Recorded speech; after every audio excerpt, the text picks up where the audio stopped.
स्वामींची सर्व सेवा करून बघितली. जे जे सांगितलं ते ते करून बघितलं. परंतु काही फळ मिळाले नाहीत. प्रश्नाची उत्तरे मिळाली नाहीत किंवा इच्छा पूर्ण झाल्या नाहीत. तर तुम्ही आता स्वामींचे हे 3 गुरुवार करून बघा. मनामध्ये विश्वास ठेवून, मनोभावाने, विश्वासाने आणि श्रद्धेने तुम्हाला हे 3 गुरुवार करायचे आहेत. हे 3 गुरुवार तुम्ही विश्वासाने, श्रद्धेने केले तर तुमच्या इच्छा पूर्ण नक्की होतील. स्वामी प्रसन्न नक्की होतील. तुम्हाला अनुभव नक्की येईल. मित्रांनो, फक्त 3 गुरुवार आणि तुमची प्रत्येक इच्छा पूर्ण होणारच. स्वामी समर्थांच्या कृपेने जीवनात चमत्कार घडतात. हा एक गुप्त व्रत आहे, जो श्रद्धेने केल्यास कोणतीही अडचण सुटते, मागितलेले मिळते. तर मित्रांनो, पहिल्या गुरुवारपासून किंवा तुम्हाला जेव्हा वाटेल त्या गुरुवारपासून या व्रताची सुरुवात तुम्हाला करायची आहे आणि अनुभव घ्यायचा आहे. तुम्हाला 3 गुरुवार हे व्रत करायचे आहे. कोणत्याही गुरुवारी काही अडचण, सुतक किंवा काहीही प्रॉब्लेम आली, तर मग तुम्हाला नवीन 3 गुरुवार करावे लागतील. हे लक्षात ठेवा.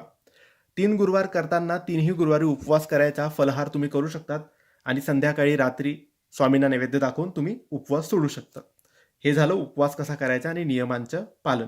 नियमांमध्ये तुम्ही व्यसन, मांसाहार या 3 गुरुवारमध्ये करायचं नाही. आता तुम्हाला काय करायचं आहे तर सकाळी लवकर उठायचं, अंघोळ करायची, स्वामींना नमस्कार करायचा आणि स्वामींसमोर स्वामीचरित्र सारामृत या पारायणाचे 7 अध्याय वाचायचे आहेत पहिल्या गुरुवारी. 7 अध्याय वाचल्यानंतर स्वामी समर्थांचा जप, श्री स्वामी समर्थ, श्री स्वामी समर्थ हा जप 3 माळ करायचा आहे. हे पहिल्या गुरुवारी.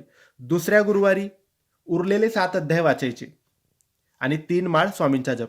आणि शेवटच्या गुरुवारी शेवटचे 7 अध्याय वाचायचे आणि श्री स्वामी समर्थांचा जप 3 माळ. एकूण 21 अध्याय असतात.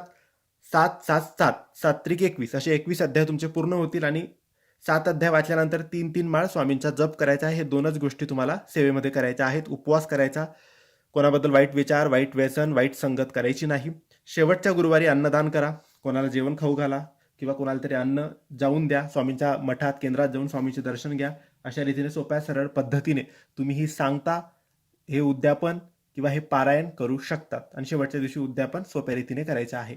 फक्त चांगला आहार घ्या, फलाहार करा, रात्री उपवास सोडा. फक्त एकच गुरुवारी म्हणजे 3ही गुरुवारी उपवास करायचा आहे. आठवडाभर किंवा पूर्ण 21 दिवस उपवास करायचे नाही. तर तुम्ही नक्की मित्रांनो हे 3 गुरुवार करून बघा. चमत्कार होतो. फक्त आपल्या मनात विश्वास पाहिजे, श्रद्धा पाहिजे.